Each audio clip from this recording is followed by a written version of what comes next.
then you have people fighting amongst each other over how to play the game. Okay, right. Got some important questions to answer VGR in their second game. We've also got some questions from social media. You keep them coming and we'll keep putting them out there when they get the opportunity to do so. This first one, it's a very, very important question. Would you rather fight one slack-sized winter or 100 winter-sized slacks? I am terrified of both prospects. The slacks would look pretty funny if he was that short. You know, I actually... like a potato. I'm actually looking forward to the prospect of stomping on as many little slacks as possible. So I will fight the 100 winter-sized slacks. Right. Yeah. Okay. Stupid question, man. That's not an equivalent amount of mass. It's not a fair question. See, I knew this would happen if we gave him one of these kind of questions. You know, he would question the itemization like, of it. Or yeah, who's the hype killer now? At some point, you just can't swing the sword anymore because there's just so many of them, you know? Unbelievable. Definitely go for the one. I'm sorry, 90s. It was a good. I thought it was a good question. Charlie thought it was a great question. Black thought it was a great question. Purge did not think it was a good question. That's because you don't hang out on Reddit anymore. It's a very Reddit question. Is it? Yes. Oh. It's like the most asked Reddit I thought that was like AMA 4 question. years ago, Reddit. Oh, believe me, it's still there. It's still going? Okay, all right. We're going to take one more. All I've got to say to this one is hold the door. This one's from Hodor322. Brilliant nickname. When is it a good time to first pick a mid or a carry? When is it a good time to first pick a mid or carry? So good that you just do it no matter what. Like Life Stealer. Like Life Stealer? Life Stealer right now has been patch. a very popular first pick. Yeah. We spoke about it, how Life Stealer has like a lot of counters, but he counters those counters as well because there's a free initiation on pretty much all of them when you have a suitable hero for that. I would say the only two that I would really pick first phase in this patch are like Life Stealer and Lycan. Two heroes that don't have too many counters right now and are incredibly difficult to deal with for the enemy team. In a lot of ways, Lycan not so much, but Life Stealer can be flexible in how you run him as well. What about the mid-hero side of the question? Like Death Prophet, I feel like is fairly suitable. First pick, strong against lots of lanes, gives you team fight. It's okay, but it's at the same time it reveals so much about your strategy and what you're putting mid. If you'll notice, a lot of these teams are picking their mid hero in the second phase or as the last pick because they don't want, like the mid matchup here is so important. If you naturally have an advantage, then the pressure is on the enemy team to do something mid or to react to that. Okay, draft is up and running, so let's drop you into that right now. Ban-wise, that seems pretty much the same as last time, apart from the fact that the Life Stealer has gone this time. Didn't like that. I mean, we spoke about it. Yeah. Lycan being the other first pick carry you can go out with. I love the DC opening. They had tons of success on Witch Doctor. It's great against IO combos. Pretty good against Alchemist. If you can get into some Malatic damage, it can be really good. It's decent. You really want something else though, along with the Witch Doctor to be able to deal with the Alchemist. But so far, you're right. I completely agree. I like the opening a lot. Lycan is just a ridiculous hero this patch. I just don't see IO living in fights, basically. As soon as he drops Necro and pops his ult, he doesn't even have to go hit IO. He can just send his Necros at it. IO has to leave. IO needs to get a Ghost Scepter ASAP. And sure, but he'll probably be too poor to afford that. Yeah, he can't even go Glimmer Cape because then the Necros will see him. Yeah. So Haven't seen a huge amount of Alchemist this time round. Why? it's a little bit on the downswing. Teams are better at playing against it. They got the Radiance nerfs. I don't think that was that significant. But well, a lot of teams are playing faster. Alchemist is not a fast hero by any means. You want your mid hero to be able to initiate, to start fights, to contribute to team fights. Alchemist doesn't do that, and teams have been shying away from that. I think part of the reason that we're seeing it here with Vici Reborn is that they haven't adapted to that meta. You saw that with the last game. You saw that in their series against EG, where they pick slower. They pick heroes that take it to the late game. They like their Morphlings, their Phantom Lancers, stuff like that. They're definitely be okay because Alchemist middle is very hard to kill when there's an IO behind him protecting him. So if they can get through the greed, it should be alright for them. And I expect DC to pick up Invoker. They ran Invoker Lycan yesterday, with a couple with the Witch Doctor as well. And I don't see how this is a bad Invoker game at all. Alchemist IO can't really pressure Invoker too much. It'd be a really good Invoker game. Yeah, with the DP band as well. Right. yeah, like they'll need another stun setup. Bat Rider's already gone. They definitely would pick that. Something they've been drafting. Yeah. good setup here. Venge could still be grabbed. Yeah, if they do Know if pick they up need that, the but- Invoker, they want something to set up those Sunstrike kills. Lion would be better. Lion would be real good, but looks like Dazzle? they're gonna avoid that completely with the Dazzle. Well, they have 2 healing supports already. It's very defensive. I'm actually It's pretty very defensive, surprised. yeah. Sort of. I mean, they can play it aggressive. They can heal bomb on Lycan Wolves while they're invis. There's little things like that. Sure, but that that's they not can do. ideal at all. That's not, you don't really, that doesn't have the same impact as a Lion stun or even Avenge or an Earth Spirit. Well, if they don't go Invoker, then I think Dazzle's okay. It can Okay. work. Like Weave plus Witch Doctor ulti plus Lycan right clicks, that's actually going to do a lot. If Alchemist has tons of regen and a medium amount of armor, then Weave is going to cut through that, and it could make Alchemist look super squishy if they get a little bit more lockdown. You know what approach I think DC is going to try and take this game is a lot of 5-man push. If you notice, they have 2 healing defensive supports and Lycan. So, and they've seen that Vici is going to try and take this late with an Alchemist. So they're going to try and punish that by taking down towers in a healing death ball. Can I get an FY Rubik? I'm a bit worried for DC though. They have no roaming support, and when you play against Alchemist, there's always this time when you will farm the jungle stacks, which I will make sure that they're there. And then DC can't really fight into that too early because they need level 6 on Witch Doctor, level 6 on Dazzle, and of course the Lycan is gonna transition into the jungle pretty early, but only one support will have level 6, and I don't think they can contest the stacks, which means Alchemist could get out of control if they're not careful. I'm not too worried about it. I feel like Dazzle's okay roaming pre-6. Witch Doctor can be okay if he's got a Maledict. It just comes down to their next 2 heroes, and Slardr's a good way to start that. It's a stun, the amp damage. They're doing, I mean, Slardr plus Dazzle, like, that's what they did there. They grabbed Dazzle, more minus armor. They grabbed Slardr, more minus armor. All of their heroes do minus armor damage. At some point, when you get 4 minus armors, you can't actually play against that.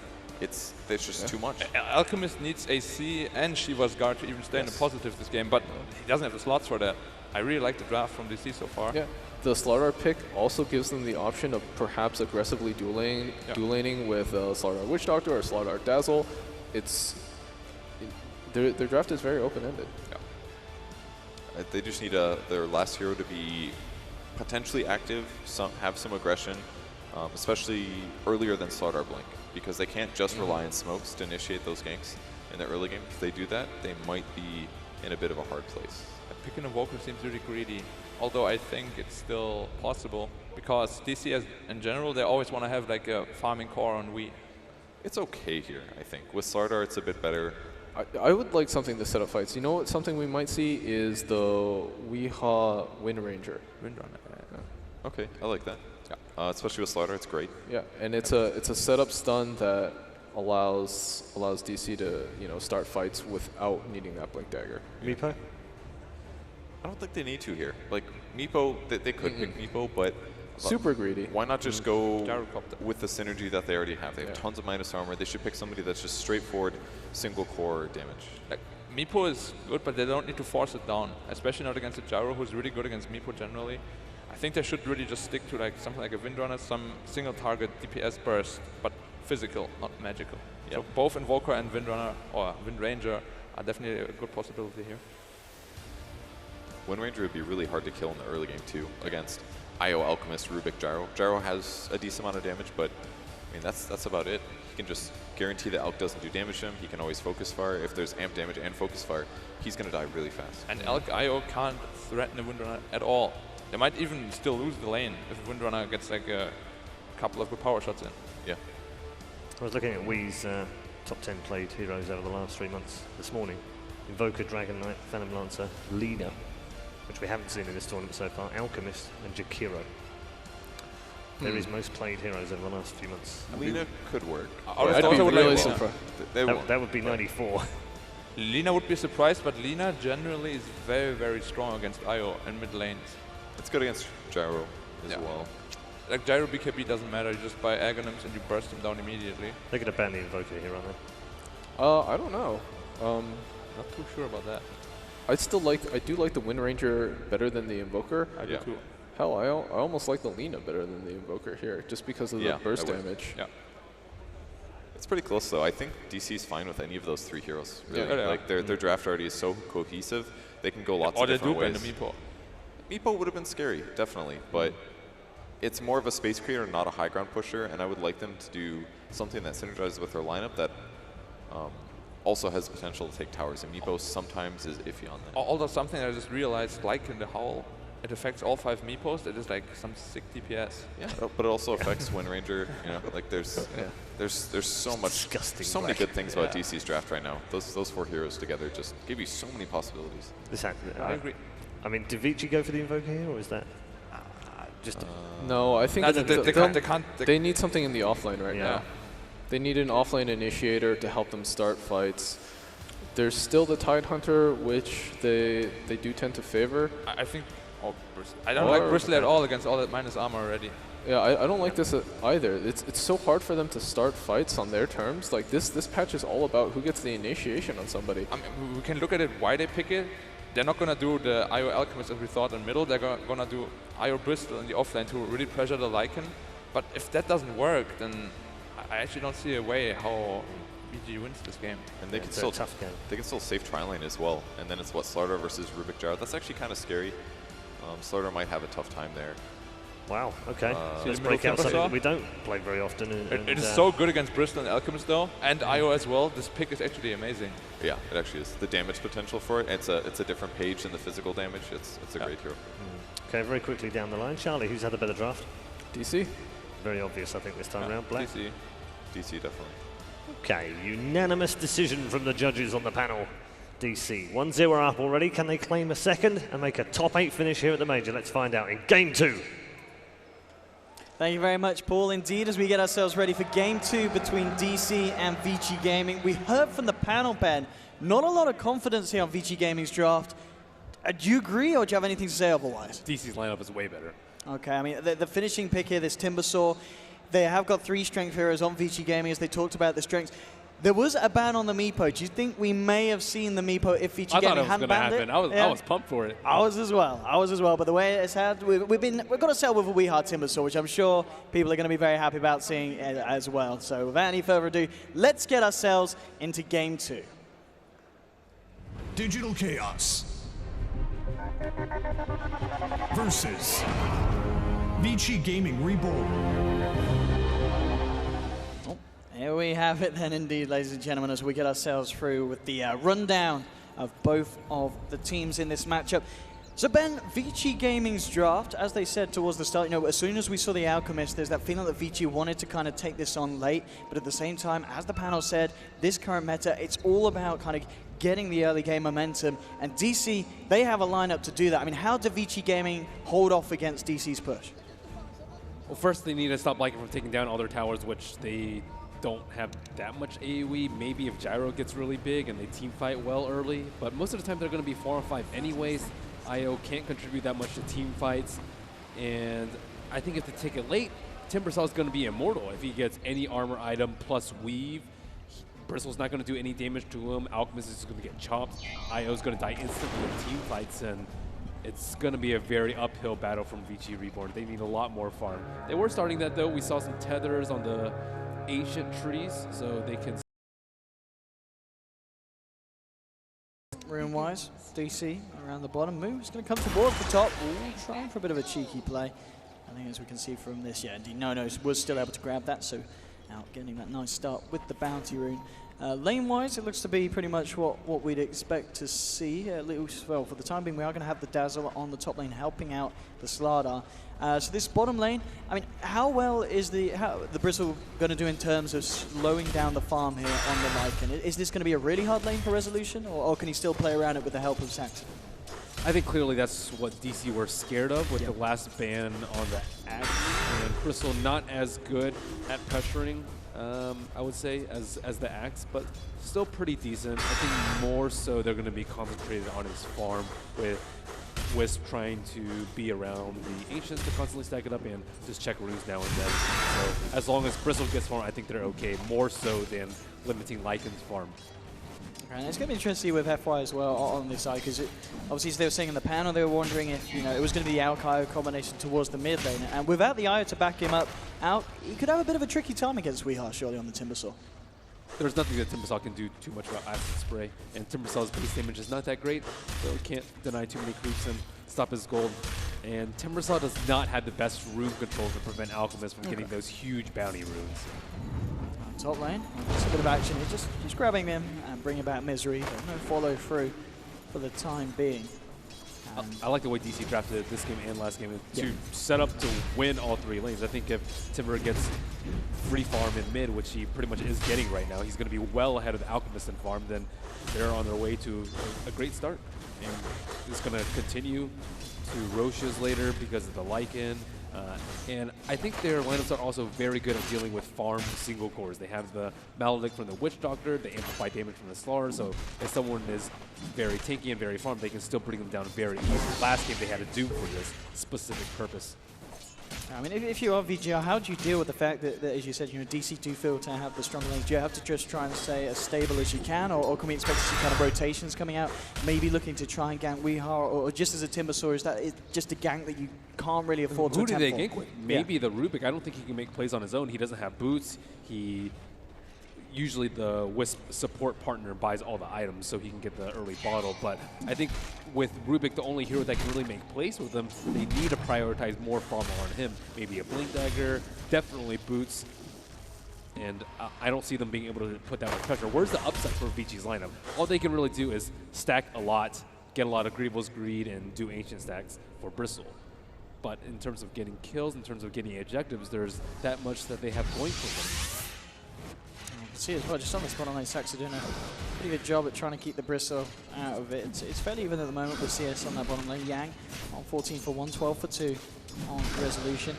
The mid lane matchup still slightly going the way of Weehar with the Whirling Death spam. He's been managing to just keep ahead with the wave clear.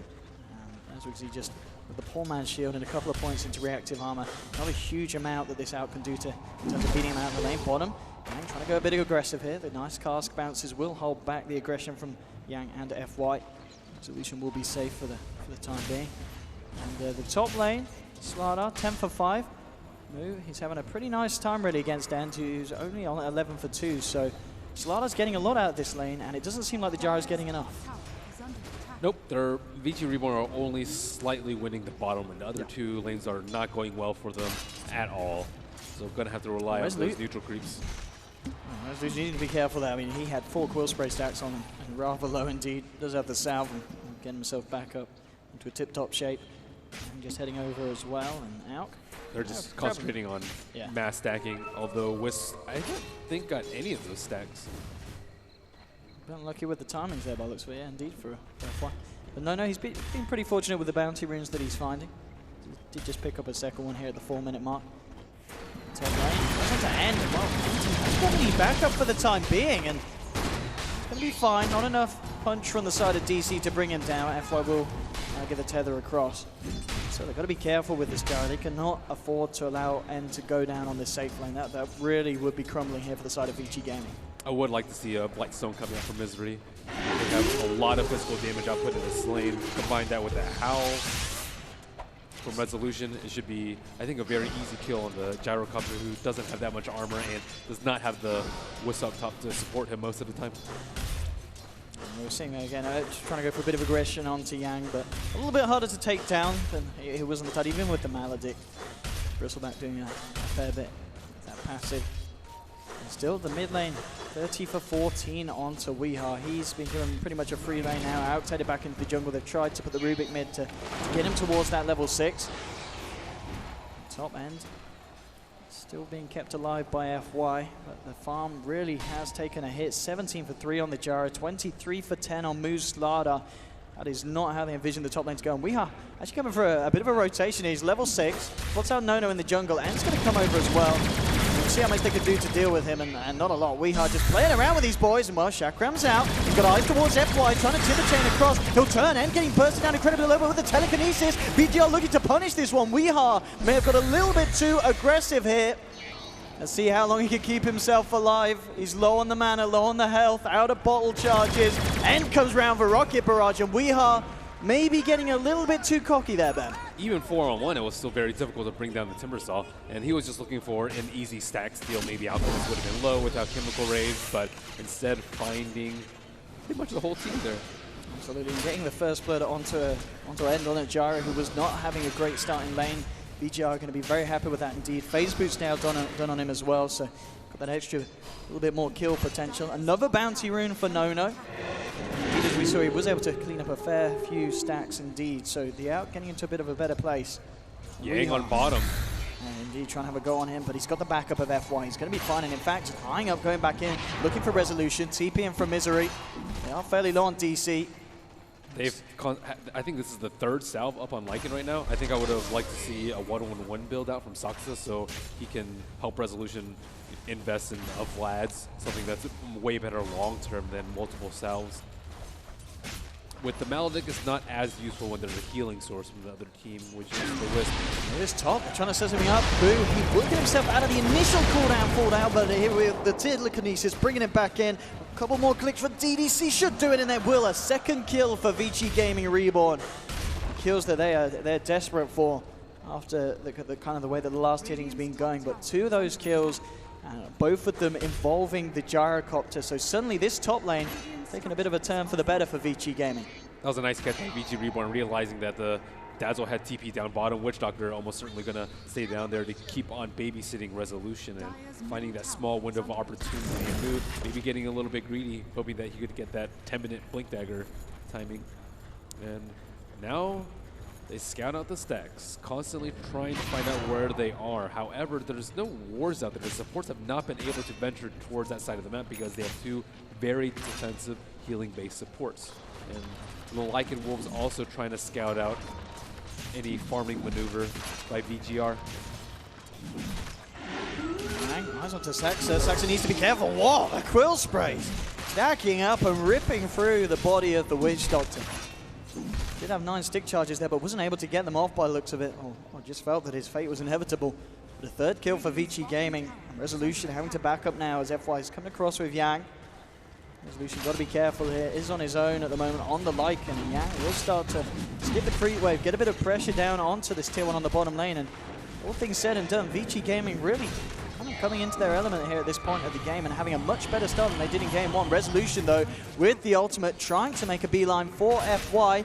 Take him down. Can Yang keep the Wolf off the ball? And what, FY trying to juke it out in the trees. One more touch. Resolution will be able to get the kill, but he only just gets away. He does get away with it, Resolution. Meanwhile, mid lane, eyes onto Nono. So a hard kill there with the Chemical Rage, regen up, TP in from DDC, but we are making a beeline straight for the Rubik. Getting the Chakram slow, trying to allow the catch for the rest of his side, but they can't quite chase it down. Ends come in, the crush is going to be missed by move. Cast comes out, Maledict onto the Jarran with the Chakra, the burst from Timber, can they kill him? No! FY coming across, keeping End alive. Weehar's got to be careful, maybe overextended again here. Weehar going to get taken down. Eyes onto Misery, it's a double kill with Yang. A great reaction there from Vici Gaming Reborn as the 5 of them coming towards the mid lane. 5 for 1 here. And this is going absolutely perfectly for the moment. 10 minutes in, they had a bit of a slow start, but they picked up the kills. They've been reacting very nicely to DC's plays, and they're coming out on top, Ben. Yeah, together, they're actually playing as a team. Last game, it just felt like, okay, let's hope that Morphling gets really late farm, but even from the get-go, the Wisp and the IO and the Wisp and the Bristle and the offlane constantly pressuring the Lycan. I don't think that DC expected this sort of transition from game 1 to game 2. And this is really impressive play here from Vici Gaming with the tools at their disposal. Now the fact that 10 minutes in, Yang's now got the mech online. So the next push, the next reaction is going to be even harder for DC to even dream of finding a kill out of it. They need to find a way of playing their way around this. I mean, how do you react to the way that Vici Gaming is playing? If you're DC, do you kind of have to tone down the aggressiveness and try and look to get a bit more space just for resolution on the Lycan? And I mean, what do you do with Weehar's Timber? What is the ideal situation for him to be in there? I think it's to follow up after Slaughter gets his Blink Dagger. I think they need to focus on that first and foremost. They need to gather more intelligence, scout out really deep with the Lycan, and take smart fights before the Wisp gets relocated. He is only 4.5 right now. I'm not sure if there's a tone coming up towards him. Doesn't look like it at the moment. But before he has relocate, they should have better information around the map. Z-Top as well. DC did have 2 up there, but with the ward, they will notice that DDC is there on the Rubik to back up any kind of action. No. I mean, with the Chemical Rage, just feeling confident he can walk in and get that CS, and we have the burst to deal with it. Not scared at all of the Timber Saw whilst his ult is up, this Alchemist. If Vici win like one more fight, that's kind of the free ticket for Alchemist Radiance. He has 3,100 gold right now, and still not guaranteed that he's going to get it at a good time. It's that bottom lane they really want to try for this Yang kill. Weeha TP down here. Nah, not with the mech. I can't catch that one out. They also need to get Timbersaw more tanky. Right now, he doesn't have any HP items. He has all those small items at the start, but he was, I think, #1 in CS early on. Now he's #5 in net worth. He's really taking it. At least for Mu, he has got that Blink Dagger pretty much done. He is sitting on the 22, 47, 48, 49, and there we have it. So Blink Dagger now online for the Slardar. I mean, it really feels like DC, they need to make something big happen with They this need to one. kill the Wisp or the Rubik early on in the fight. However, DDC can make big plays with a quick telekinesis, and I wonder if they're going to smoke for this one. Yep, here they go with the smoke reveal near the T2. See if they can catch. A jump on the end would be nice. Just have the backup of Rubik. See what DDC can do if they go on it and move. Going to try for it, jumps in, but straight away the reaction from DDC. Away the amplifier as well. It's a nice steal for DDC. Boy coming across. We're going to see Resolution trying to make a beeline straight for DDC. Nice cooldown from Engines, zoning out the rest of DC so they can't pursue for this kill. And with the Blink Dagger reveal on Mu, they're unable to find anything at a time where, as we said, they really needed to get that kill. DDC was just ready for that, and he stole Amp, so Resolution doesn't want to go in with Amp on him. He does have a little bit of armor from the Vlaz, but that won't stop him from getting bursted down by the gyrocopter. A nice defensive call down. It didn't hit anyone, but he knew that they were outnumbered and outgunned at that point in time. And as you said, this is going to be a very good timing for the Radiance on No-No. And with the start that VGR have had, considering all things said and done before the game, how do they deal with an out that's got ahead at this stage of the game? Take down towers. All T1s are still up on the side of VGR. This is what the Lycan in the game. It's 13 minutes in. If they don't get those T1s, they don't get the Roche. And without Roche, Lycan is very, very weak. It's kind of like Ursa in that regard. He's great on paper, but if you fall behind like this and you can't get any objectives, suddenly he's just way behind in net worth and can't man up versus any of these VGR cores. We're very close as well to the point where FI will have the relocate online. Level 5.5 at the moment on the IO. We'll see if anything kicks off down towards this bottom lane. VGR got a fair few around at the same time. I think it's more, they should use the relocate way more defensively than offensively, and just try and outfarm. That's what they're doing right now. Look how many stacks there are. They're slaying the Ancients right now. They have Gyrocopter, Bristle, and Alchemist. All of these heroes just thrive off stacks, and doesn't matter if it's Ancients or just regular neutrals, they can get a ton of gold that way, and that gold lead's approaching 7,500 for VGR. DC, they need to start doing something soon. So it's going to be harder and harder, as you said already. Just the fact that they are going to be able to use the relocate defensively. I mean, who does Mu make the jump on? You do kind of, I feel like you've got to catch out the you've got to catch out these backliners because they'll be there to save the Gyro or the Alchemist. And now you look at the Bristleback, the fact that Yang, he has that Vanguard on top of the mech. He himself, he doesn't even need saving. I mean, you jump on this Bristle, you're not going to be able to burst him down, and he's going to be able to live through the initial initiation. Maybe they'll be able to get this T1 on top. Mu is in position in case a solo hero defends, but if he goes in, like let's say a solo hero TPs in, he goes in, they just relocate, and then suddenly it'll be 3-on-2. So they have to be very careful about that. Well, Wolves coming in, will steal that tower. At the same time, VGR just looking for the tier 1 trade on towards the bottom. Only Misery and we are hanging around down here. So VGR, not too much to be scared of. We will get the final touch up top, so a little bit more gold into the bank of this Slardar. VGR can take down one tower. We'll see what the next bit of plan is. There is, of course, Roshan up. We'll see if any team wants to try and go for it. And obviously with the amp and the like, and DC, they have really good Roche taking potential, but... So do VGR. Yeah, with the Bristle to tank it and such. And the goo. Yeah. Well, maybe looking to make a move right now. Who did they gank? Ideally, you gank Alchemist. They haven't been able to set up any wards to gank the stacks. Now we see one at 15 minutes, but that's far too late. It's on the Dire T2 on the top side, but they have not been close to the Ancients. I saw we scouted out one time, but aside from that, no control at all. And now they see the Wolves. The Wolves aren't smoked, so that they know they're probably heading for this area. No. Yeah, he needs to be careful. He's kind of walked into this one, amplified down. Cooldown will be there as end. He's ready for the reaction. Resolution getting dragged in the middle of it all. Resolution up, down, up, down. He needs to go down. Yang trying to go through in the shallow grave will allow Resolution to get out, but they've lost the Dazzle. Move falling low as well as VGR moving in for more. Bursting down Saxer on the Witch Doctor. It's a double kill for End. Yang taking down the Slardar as well. 3 more kills for VGR. It stands 8-1. They'll head into the pit. And at this point, I mean, this is really crumbling for DC. A total turnaround here in Game 2 compared to Game 1. DC did not expect that they would be prepared with the Observers and the Sentries, thinking that the Lycan Wolves would give them a free scouting out. But VGR, they knew exactly what they were up to. But DC, they're feeling that they're getting outfarmed everywhere. Can the Wolves make a play here? Trying to go for a bit of a cheeky sniper search, but indeed not going to be there. VGR taking Roshan Aegis now onto End's Gyrocopter. They didn't even get any wards up with that smoke.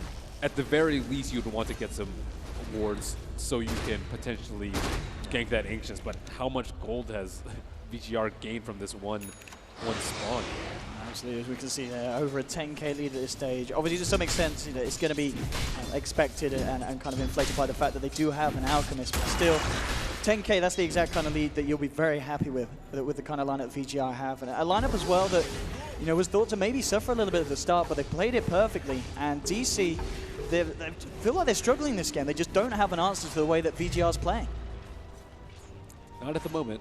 Maybe when Timbersaw gets more farm, they can burst down the Wisp without the help of the Slardar. Right now, it seems like the only threat is a Slardar jump, and as such, DDC can prepare for that with a defensive telekinesis, and they can kind of nullify any threat that DC has in a team fight. But if we can get big, then he can roll in. Maybe VGR won't be so set up with their positioning. Maybe their support will clump up. Then they can hit the 2-man stun. Then Lycan can run in and just grab their back lines.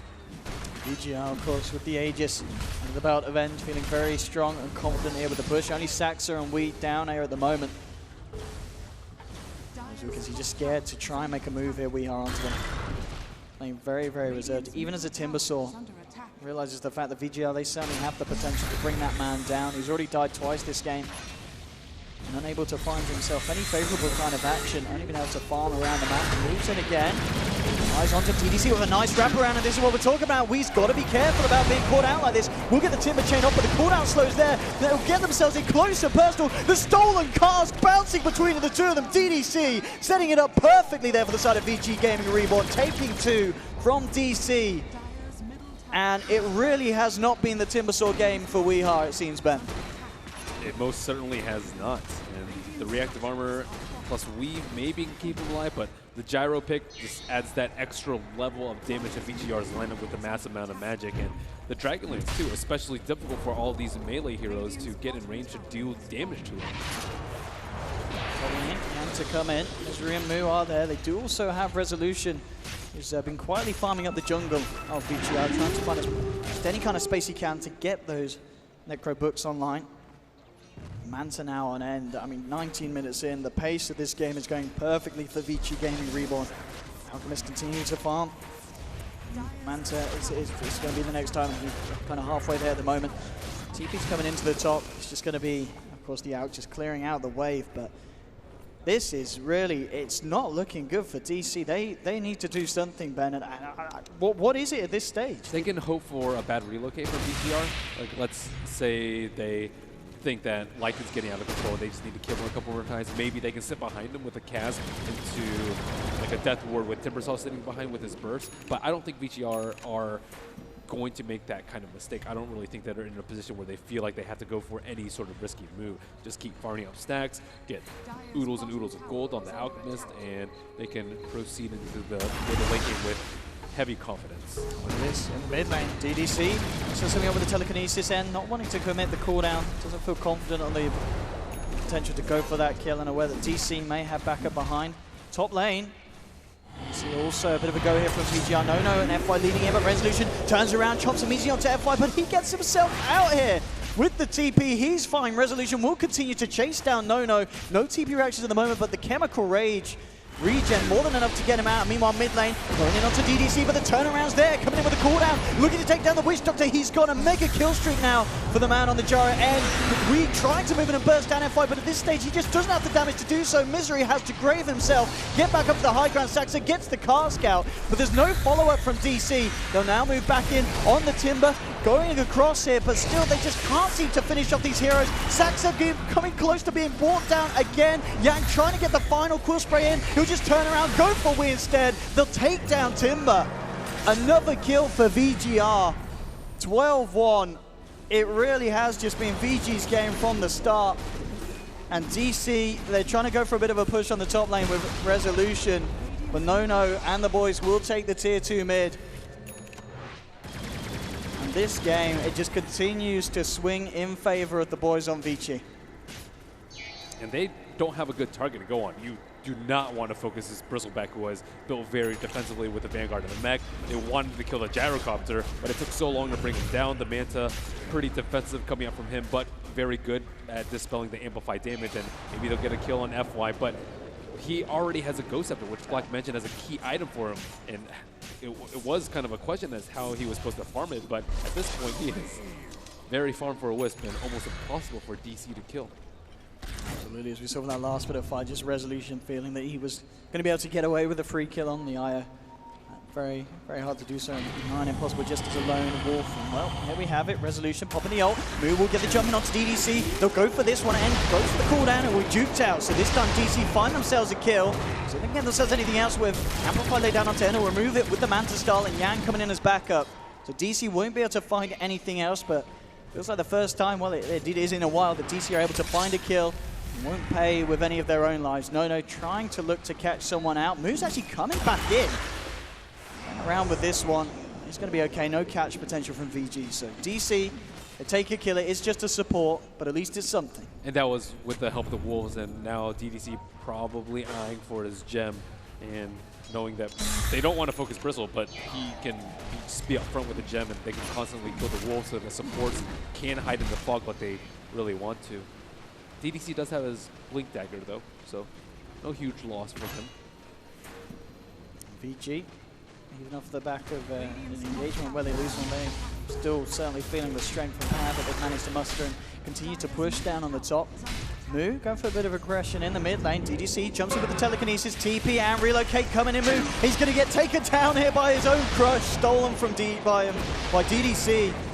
And VG there with a follow-up. I mean, they just can't afford to go for these pushes like this because every time VG will be there to punish it. They'll smoke up, begin to get the move in on the middle lane. Sacks up. Needs to cross his fingers that he doesn't get spotted out by the two of them here. And oh, he may have just walked into it in one top lane.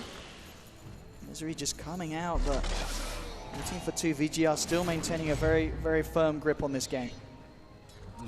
And DC, knowing that they haven't been able to get really any kills with the Blink Dagger on the Slara, aside from that one on the Rubik, trying to turn around their strategy and go for a more late game oriented. Slara committing for the Hand of Midas. Bottom lane, TDC. Indeed, that's not going to work. We trying for the Timber Chain TP, but No's there with the concoction. We trying to buy time. He will get the Bloodstone Suicide out just in time. But again, I mean, DDC managing to force that out in the sense that he had so much set up for the side there with the Stolen Crush still in the telekinesis. It's more than enough time for backup from the boys to come in. Yeah, and that's little consolation for a struggling DC. 20,000 gold lead for VGR. Now we're going to have a pause here from Resolution. Hopefully it'll be a brief one. So we should be able to get ourselves back on with it. So just making adjustments here to the monitor. Should be fine. Oh, PC restarted. Oh, come on.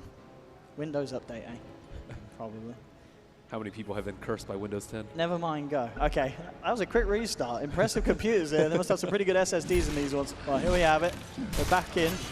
Restarted so quick, he didn't even DC from the game. That was impressive. But back on with this one. DC, need to do something about this. And as we've been saying, it's just this inevitable force that's continuously being built up on the side of VGR, just still looking at this Alchemist. He's had a great game, No. 0-0-8. Pretty much uncontested farm. That is a good game for Alchemist. And DDC just outplaying Moo at the moment. Moo unable to get the lock on him. And I mean, let's talk about it again. What went wrong here for DC so far? I mean, the panel they seem so confident on the fact that the Vici Gaming's draft wasn't going to be enough to stand up against DC at the earlier stages. Well, they didn't like the Dazzle pick for good reason. When you lead with the Witch Doctor and Lycan, and then you pick the Dazzle, they didn't have anyone to move around. The Witch Doctor was constantly babysitting the Lycan. They didn't want to leave the starter alone on top, and Dazzle can't rotate and kill mid. Alchemist never felt any sort of pressure. They didn't need the Wisp there, and they could opt for this IO and Bristle in the off lane because of the stationary nature of these two supports. And without any sort of pressure from that, they weren't able to contest the stacks at all. You can kind of see where they were going for when Wii was there by himself, but he can't do it alone. It was that 4v1. It's like, okay, well, we can't go into the jungle at all anymore. We can't contest those stacks. We can't contest the ancient stacks, and VCR just built a tremendous gold lead. I think Nono got a little bit lucky with the bounty runes, but even without those, VGR would still have a massive lead at this point. And I'm looking towards, of course, Mr. End on the gyrocopter, and he working into that butterfly. I mean, you look at the side of DC there, and they're not going to have an MKB anytime soon on Resolution. At the moment, with the Hyperstone, and we're certainly just going to look to try and the finish wolves, up are an they going to AC. snipe the chicken? Oh. At the moment, just following him. They don't really have quite enough damage by the looks of it to the courier. It's going to be fine. They were trying. That's certainly well. I mean, maybe for DC, one of the things we're yet to see Smoke them coming have out. to do is kind of the high ground defense. I mean, how good is that for DC against VGR's lineup? How good is VGR's lineup at breaking the base? With Aegis, it should be very easy, depending how Bristle is. Oh, like this again. We are getting caught out. They'll bring in a relocating Nono with the cooked up concoction. Another easy one for Vici Gaming here.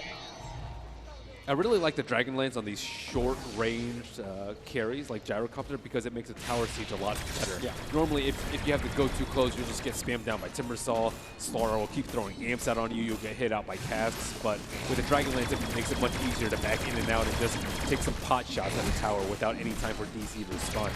DC thinking about contesting Roach. There's no And chance they can do Misery this. coming out on his own in the river, will grave himself. Going for the TP, he's actually going to make it. They don't have any disables, so a nice escape from Misery. At the least, DDC, of course, will be able to take away for himself and grab the shallow grave, so they're going to have that as well for the next push. A very nice spell to steal for these kind of pushes that Vici Gaming are, of course, now going to look for off the back of that Roshan. I think ideally he would have stolen the Shadow Wave. I think that'd be a much better grave.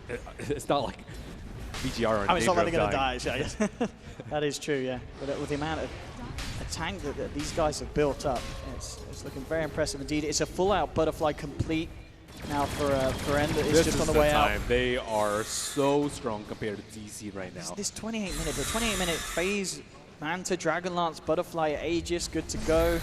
You look towards the Bristleback. He's halfway through an AC. You know, Nono, of course, with a completed full-on farm and push build. Manta, Radiant, Subterraneous, all there. Everything ready for Vici Gaming. Here we have it, as you said, just this siege from the sidelines, sitting back, chipping away at the tower, and not a lot that DC can do to stop it. Resolution actually popping the ultimate here, preparing for some kind of fight.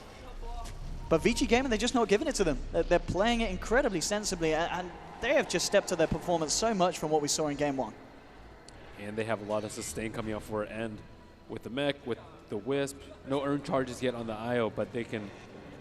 I don't think they can take him down once, especially considering they have the overcharge to mitigate even further damage from them. No Crimson Guard out on the Bristleback, maybe one more item that they'd like to have. Again getting caught out here on the front lines. Nice crush from me to try and stop the follow-up, and it will allow Wee to timber chain back into the base. Fortification now coming out. About 20 seconds before the ult's back up on Resolution. Cooldown being used to zone back the side of DC. Saxa, no rocket barrage to the face. He's going to be fine. The racks may not be moved. Getting the crush out. Death Ward being dropped down from the back, but it's just not enough damage at this point. Yang literally taking no damage at all from that Death Ward as he walks it off. And Vici Gaming just preparing themselves to move in again. Chemical Rage back up and available. At the same time, Shapeshift is there for Resolution. They'll try and run in. Maledict down onto the Alchemist, but Telekinesis from DDC holding Resolution in place. They've already lost Saxa. Resolution getting beat down here. They'll take down another, and DC being forced back to the base. And GG is called, Ben. 30 minutes in, 16-2.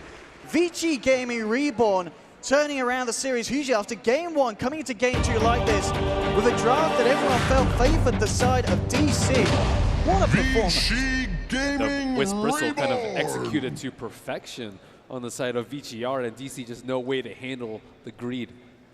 There really wasn't indeed. 0-0-13 on No. Played the perfect farm game. I mean, I feel really on the side of Vici. Just obviously go to the Rubik. A lot of plays from DDC that set up so much. We saw him constantly catching out Weehaw on the Timbersaw with the lead in from the telekinesis, and then Yang as well. I mean, he was the real carry here. 7-0-8 on his bristleback. And I think more so it's a great confidence booster for FY, who kind of got dominated in game number 1. And the question was, can he bounce back from this? Black wondered whether he would be able to recover. Absolutely, and he really did, as you said. A perfect performance there from Vici Gaming Reborn. I mean, going into game 3, what did DC need to change up here? Was this in any sense of them getting greedy with the draft? I mean, it doesn't feel like it. If anything, the greed draft was Vici Gaming, of course, with the Alchemist. What went wrong for them here in terms of hero picks? I think just they needed their supports to do more and move around. We've seen Soxa on like a Roaming Doom, Bounty Hunter. These are sort of heroes that I think DC should eye, especially when Vici Reborn concentrates so much on the stacking and farming game. Yeah, so as they said on the panel, you feel that the Dazzle pick may be a weakness here. Yeah, I think that was it. But overall, Vici just played completely differently from game number 1.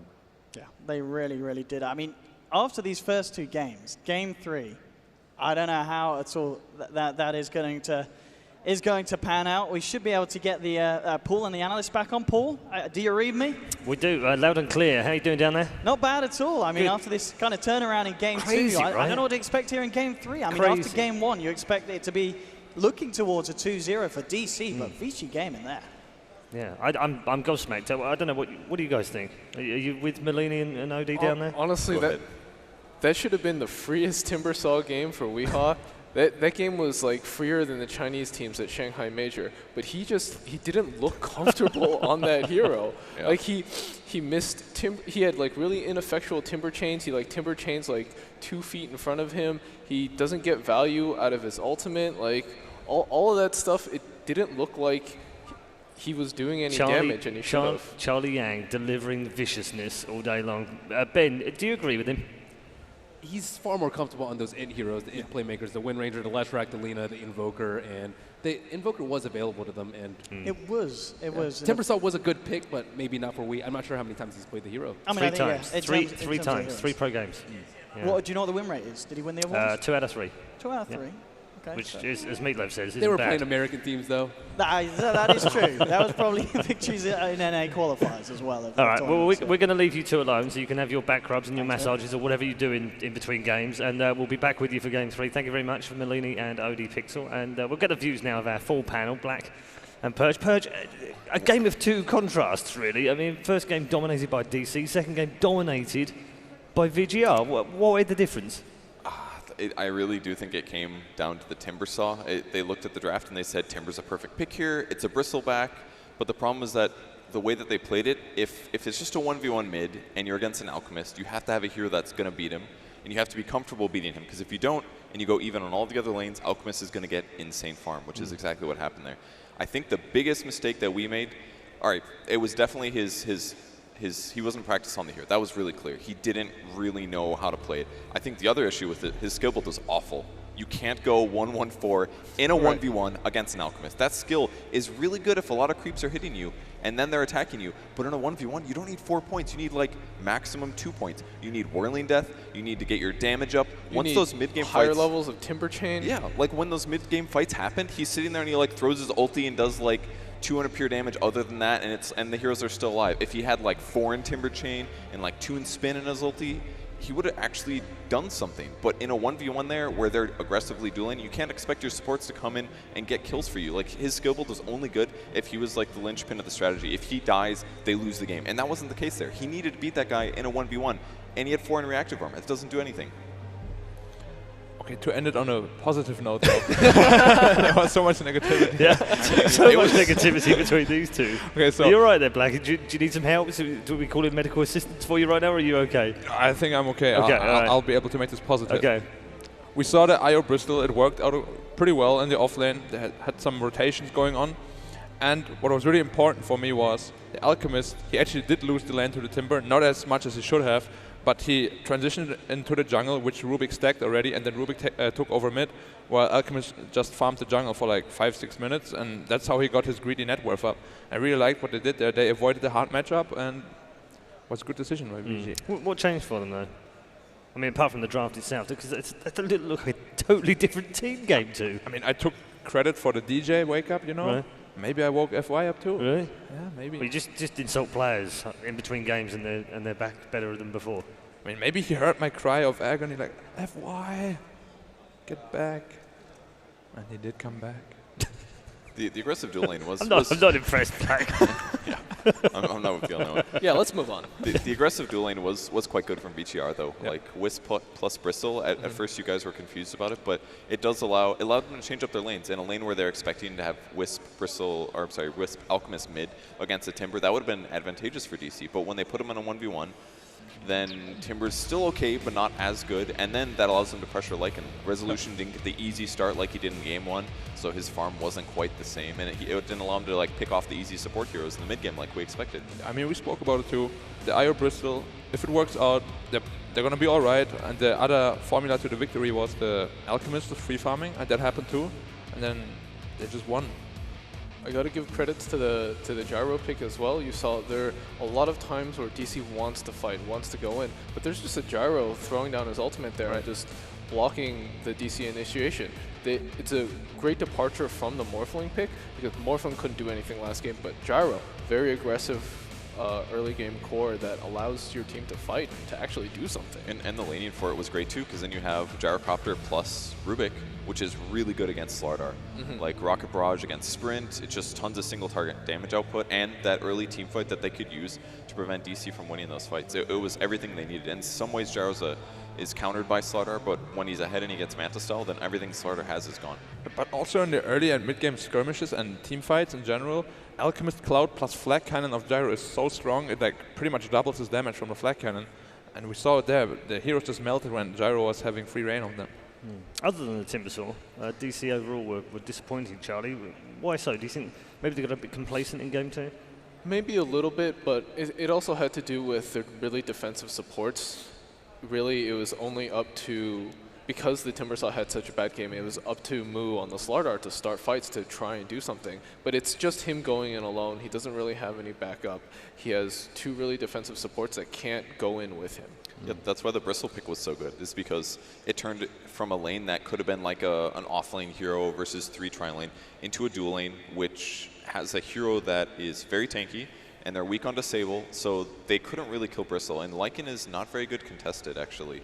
He needs some free levels, he needs to be able to ramp up a bit, or at minimum he needs an off-lane hero that he can just do what he needs to do, which is damage. But against Bristle, that doesn't work at all. He just turns around and walks away. And you're not going to kill Bristle with a Lycan. It's just not a good matchup there. That Bristle pick really screwed up what DC wanted to do. We've talked a little bit over the last week or so, week and a half, about the Lycan picks. And it wasn't really that figured out when we came into the main event. But then Liquid lost with it, and that was the Nyx mid pick. And now we've seen a slightly different approach to it. Do you think maybe it starts to fall out of favour again? I know these things happen. It's an ever-evolving meta, isn't it, through the tournament? Right, I think this was a good example of something that you can do to give Lycan a hard game, to shut him down. In all the other games you've seen, he gets free farm in the lane, and goes to the jungle, runs around, gets his Necro Book 3, and just starts taking your towers. But he got contested. He got contested in a lane that wasn't easy for him. It wasn't easy for him to run around and kill all these heroes. And I think that's a great way to deal with him, is don't let him get free farm. Sort of an age-old trick, but hey, it works. But also we have seen Liquid run it a lot, and they first picked it, and he was always contested, Matumba Man, against the Tide dual lane, Tide Doom, and he would still just free farm. I just feel like Matumba Man has figured everything out about the hero, while of course Resolution played an amazing Lycan. He was like the only one who didn't die on his team. He had good split push presence, and it just feels like, you know, Matumba Man is the more like developed Lycan. Like, even though he gets contested in matchup, he should not even farm at all. He completely free farms still and is top 1 on the net worth. And I think Resolution is just not quite hitting the tier 1 level of carry, personally. There's some games that if he gets contested, he falls a little short. Last game, the first game that is, he had free farm, he played very well, but other games, like the Weaver game, for example, from yesterday or the day before, he had free farm and he still underperformed, so he's not quite hitting that super good consistency Well, yet. he did originally play mid, so he is still transitioning into that 1 position role. Right. But he's got to be able to farm through disparity and use that to do good things. Like, yes, he didn't die, but his GPM was still only about 430. I mean, Lycan is a very, very fast farmer. He needs to get that up a bit, ideally. Maybe it's his team's fault, maybe it's him, but It was a very hard game for him. it was a very hard game for Lycan, definitely. Yeah. Okay, let's look forward to game 3 now. Vici with a bit more confidence behind them, Charlie. They only won 1 game at the minimum age before Hey, 2 today. games now. Now it's 2. That's going to give them a little bit more confidence. They go into game 3. What do they do? Do they stick to what they did in game 2? It's much more comfortable for them. Or do they try and go back to where they went in game 1 but do it better? No, definitely don't go where they were in game 1. That is a dark, dark place. But I want them to draft heroes that can fight, that can do something, that can punish what DC wants.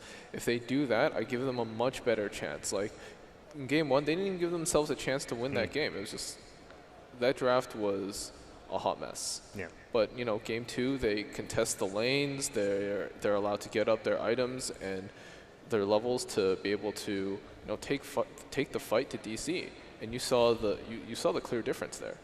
I felt like they counterpicked in game 2. Game 1, they didn't really do that much, and with the exception of the Morphling, kind of. But in the playstyle, Morphling wasn't the counter. In that game, they had the lane counters, and they had the playstyle counters that were going to come from a result of that laning. What has this done for FY and his confidence and his team? I mean, FY was always a very momentum kind of person. When they're riding the momentum, they'll usually not let it go. And when they're losing, of course, then he'll be very, emotional about it.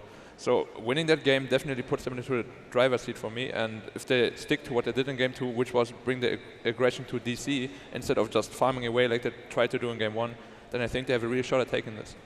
What will he be saying to his fellow teammates right now after game 2? Because game 1, obviously, he needed to get them back off the floor. They were literally knocked out on the floor. He's done that. He's persuaded them somehow by whatever he said in between game 1 and 2 that they could still win this game, and they've done that in game 2. Now what does he say to them, motivate them for game 3? Well, what we always said in China, 加油!